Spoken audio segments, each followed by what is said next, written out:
আসসালামু আলাইকুম বন্ধুরা, কেমন আছেন আপনারা? আশা করি সকলেই ভালো আছেন।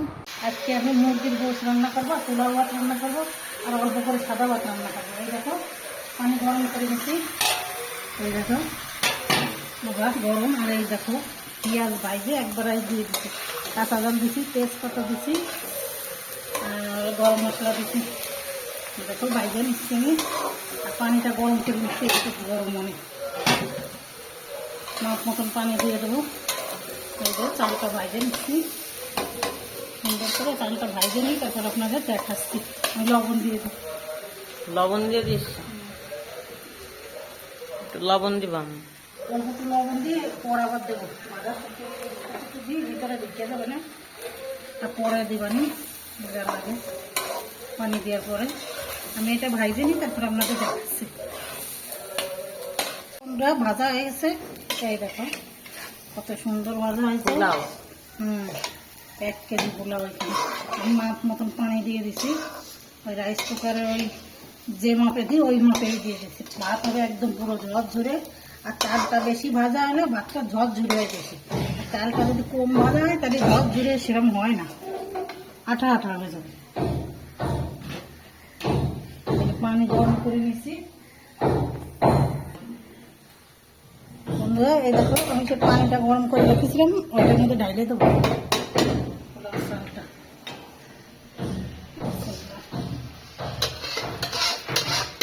পানি গরম করে নিচ্ছি, তাহলে আর তাড়াতাড়ি হয়ে যায়, আর ভাতটা আরও সুন্দর হয়।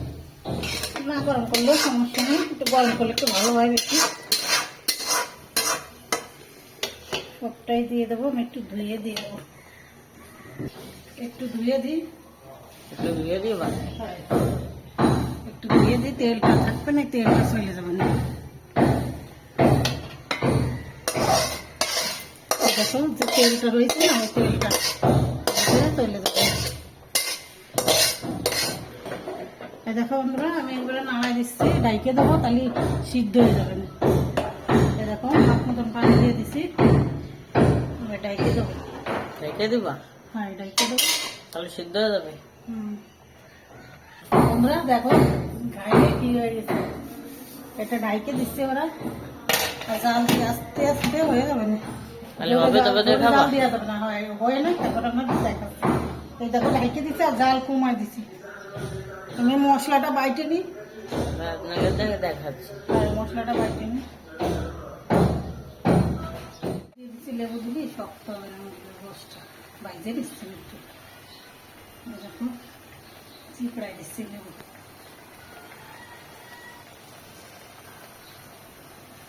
এটা দিয়ে দেবো, দিচ্ছি কুলাই এটা দিচ্ছি। দেখো লেবু চিপড়াই দিয়ে দিচ্ছি, এবার মিক্সড করে দেবো। মিক্স করে দিবা? হ্যাঁ ভাইজে নিচ্ছি, একটু সুন্দর করে একটু ভাইজে নিচ্ছি। আর এই দেখো পোলাও ভাত কত সুন্দর হয়েছে, এই দেখো ঝরঝরে, সেই সুন্দর হয়েছে।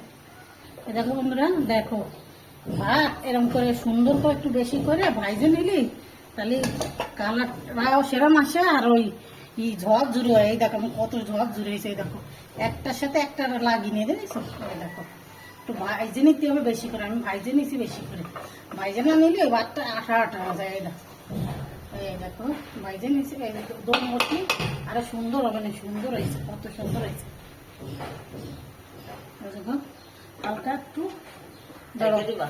হ্যাঁ আর একটু করে আমি হালকা একটু দিই, এই যে একটু চিনি দিয়ে মিক্সড করে দেবো, ভালো লাগবে না, মজা লাগে খাতে।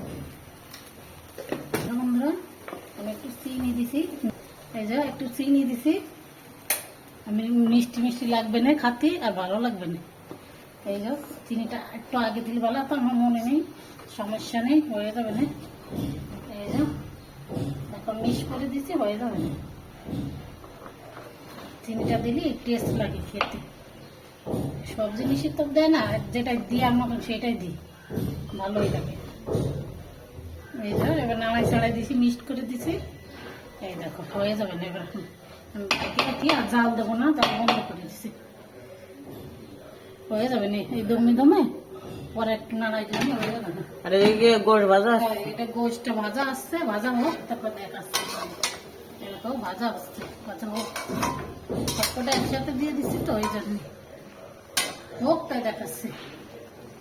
আদা জিরে শুকনো গুড়ি গরম মশলা সব কিছু বাইটে দিচ্ছি, পেঁয়াজ সব কিছু বাইটে দিচ্ছি। চাটুর পরে আলু ভাজেছি, আর ওই আলু ভাজি মশলা এগুলো বাইটে নিচ্ছি। একটু পানি দিয়ে দিই কষাই, মশলাটা পানি কষাই দিয়ে নিচ্ছি দিচ্ছি। ভালো করে। অনেক গরম লাগতেছে, অনেক গরম লাগতেছে, ভালো লাগতেছে না, অনেক গরম লাগতেছে, অনেক গরম পড়েছে। আড়াড়ি এর ভিতরেই দিয়ে দিচ্ছি। আর গোষ্ঠটা এরকম অল্প করে ভেজে নিচ্ছি, পুরো কড়া ভাজা দিনে। এবার এটা ভিতরে এটা দিয়ে দেবো। দেখো এটার ভিতরে দিয়ে দিবা বেটের ভিতরে। দিয়ে দিই। এই যে দিয়ে দিছ। এটা জাল ধরাই দিচ্ছি। এই যে দেখো সব দিয়ে দিচ্ছি। অনেক গরম পড়েছে, গরম লাগতেছে, গোসল হয়ে যাচ্ছে গরম হচ্ছে। এই দেখো জাল ধরাই দিচ্ছি। এটাও কষাই নিব। এটা কষাই নি। এই দেখো বন্ধুরা, এই যে দেখো এটা সুন্দর একটা কালার হয়েছে। কালারটা খুব সুন্দর হয়েছে, আর ঘিরা নষ্ট হতে পারে। এই দেখো এর ভিতরে অনেকটা তেল ছিল, তলে ভাজি করেছি তো। এই যে ভালো করে মশলাটা কষাই নি, তারপরে পানি দেবো। মশলাটা কষাই নি, মশলাটা কষানো হবে, তবে পানি দিবা। এখন পানি দেবো না, এই মশলাটা কষাই নি ভালো করে, তারপরে আমি পানি দেবো। দেখো মশলাটা ভালো করে ভুনা করে নিচ্ছি, জিরা নেব, জিরা নেই আসছে। এই যে একটু তারপর দেখাচ্ছি জিরা নিচ্ছে। সে একটা জিরা নিচ্ছে, খুব সুন্দর একটা ফ্লেভার আছে। এবার আমি পানি দিয়ে দিচ্ছি, কষার মানে অল্প করে, গোষ্ঠটা বইলে যাবে না। আলুটা গোষ্ঠটা গলে যাবে। অল্প করে কষার পানি দিচ্ছি, তারপরে জলের পানি দেবো। এটা হয়ে একটু ডাইকে দেবো। একটু ঢাইকে দিবা। এই যে ডাইকে দিচ্ছি, দেখো এই যে ডাইকে দিচ্ছি। হোক তারপরে আমি জলে পানি দিবানি। হবে তবে জলের পানি দিবা। হ্যাঁ, আমরা জলের পানি দিয়ে দিই, হয়ে গেছে কষায়। জলের পানি দিয়ে দিচ্ছ? হ্যাঁ, জলের পানি অল্প করে দিয়ে দিচ্ছি। অল্প করে। আলু কি গলিছে? ওই তো আলু গলেই গেছে, বেশি পানি দেবো না। আলুটা গলে গেছে, এই দেখো গলে গেছে। অল্প করে পানি দিয়ে এবার আমি গুঁড়োটা করবো। গুঁড়ো এখন আর কিছু করবো না, এটাই থাক, করলে রাত্রি করবো না, অনেক গরম লাগতেছে। আর পানি দেবো না, এইটুকু হয়ে যাবে না। আমি জিরে এই যে গুঁড়ো করেছি না, গরম করেছি জিরে, এই তাহলে এটা গুঁড়ো করে নেবা। হ্যাঁ এই যে বন্ধুরা, এই দেখো জিরে গুঁড়ো জিরে গরম করবো। হ্যাঁ, গরম করেছি, ভাজেছি, এবার গুঁড়ো করবো। গরমতে উল্টো পাল্টায় আসছে, তাহলে গুঁড়ো তোমাকে করে নিয়ে দেখাচ্ছি। এসে আসতেছি। দেখো, জলটা হয়ে গেছে, এবার আমি জিরে গুঁড়ো দিয়ে দেবো। জিরে গুঁড়ো। হ্যাঁ, এটা ঘিরা স্বাদ আসবে এটা। হয় কত সুন্দর একটা ফ্লেভার আছে, ভালো সুন্দর একটা ফ্লেভার আছে, আর খেতেও ভালো লাগে। আমার কাছে খুব স্বাদ লাগে এটা। এবার দেখো হয়ে গেছে, এই যে এবার আমি একটু ঢাইকে রাখবো, বন্ধ করে ঢাইকে রাখবো, তাহলে দমে দমে আমার তরকারিটা একদম সুন্দর হয়ে যাবে। এটা ঘিরান বেরোচ্ছে না, সবাই সুন্দর। সেই স্বাদ হয়েছে, খুব সুন্দর হয়েছে স্বাদ। সেই স্বাদ হয়েছে বন্ধুরা, খুব সুন্দর হয়েছে। আজকে ভিডিওটা এই পর্যন্তই। আল্লাহ হাফেজ, সুস্থ থাকো, ভালো থাকো, আর আমার ভিডিওটা লাইক দিয়ে দিও একটা করে। আমার চ্যানেলটিকে অবশ্যই সাবস্ক্রাইব আল্লাহ করে দেবেন। হাফেজ।